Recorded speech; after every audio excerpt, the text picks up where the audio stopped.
बिस्मिल्लाहिर्रहमानिर्रहीम। अस्सलामु अलैकुम वरहमतुल्लाहि वबरकातुहू। गंदम की कटाई अल्हम्दुलिल्लाह पाकिस्तान के अंदर बल्कि और भी बहुत सारे इलाक़ों में यूँ कहा जा सकता है कि बर्र सग़ीर में शुरू है। बहुत सारे इलाक़ों में गंदम की कटाई होने के बाद अपने मंजिल मक़सूद तक पहुँच गई, लोगों ने उशर अदा कर दिए, कुछ कर रहे हैं और लोगों ने उनका भूसा जो है वो चारा खानों के अंदर और बड़े बड़े क्या उसे कहते हैं जानवरों के बाड़ों के अंदर पहुंचा दिया। अब यहाँ पर अपने नाज़रीन कराम से एक बहुत ही दर्दमंदाना अपील करना चाहता हूँ।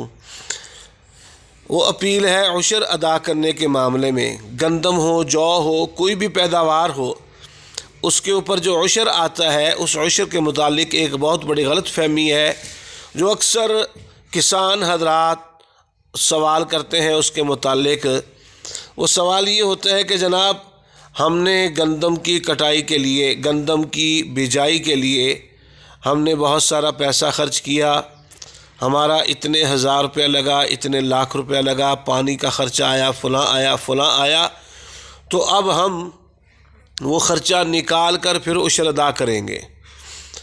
तो नाज़रीन किराम, इस गलत फहमी को दूर करने की गर्ज से वीडियो रिकॉर्ड करवाई जा रही है कि असल में जो उशर की अदायगी है, उशर आशर से है। आशर का माना होता है 10, तो उशर का माना होता है 10वां हिस्सा। असल तो शरीयत की तरफ से तय है 10वां हिस्सा पैदावार में से अल्लाह के रास्ते में ख़र्च किया जाए। तो ये 10वां हिस्सा जो है वो 10 मन गंदम में से 1 मन गंदम बनती है। मिसाल दे रहा हूँ। और अगर इसका 20वां हिस्सा निकाला जाए तो ज़ाहिर सी बात है वो आधा मन गंदम बनेगी। तो इसके दो तरीके हैं, एक है 10 मन एक है उशर और एक है उशर जो आजकल हम अदा करते हैं वो 20वां हिस्सा होता है पूरी पैदावार में से। तो शरीयत ने 20वां हिस्सा मुकर्रर ही इसलिए किया है कि किसान जो है वो अपने अखराजात करता है। पुराने वक्तों में ख़ुद पानी के ऊपर ख़र्चा करके पानी लगाया, पानी के ऊपर ख़र्चा करके पानी लगाया तो 20वां हिस्सा, और अगर बारानी जो है वो बारिशों के ज़रिए खेती सैराब हुई है तो फिर 10वां हिस्सा है।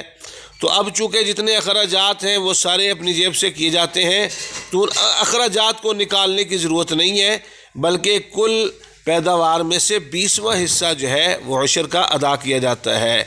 अगर कोई साहिब अपने अखराजात निकाल कर भी 20वां हिस्सा निकालेंगे तो गुनाहगार होंगे, उनकी उशर की अदायगी सही नहीं होगी।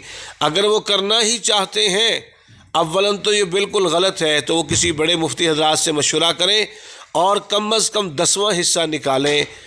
अल्लाह पाक हम सब के दीन, ईमान, मालो जान की हिफाजत फरमाए।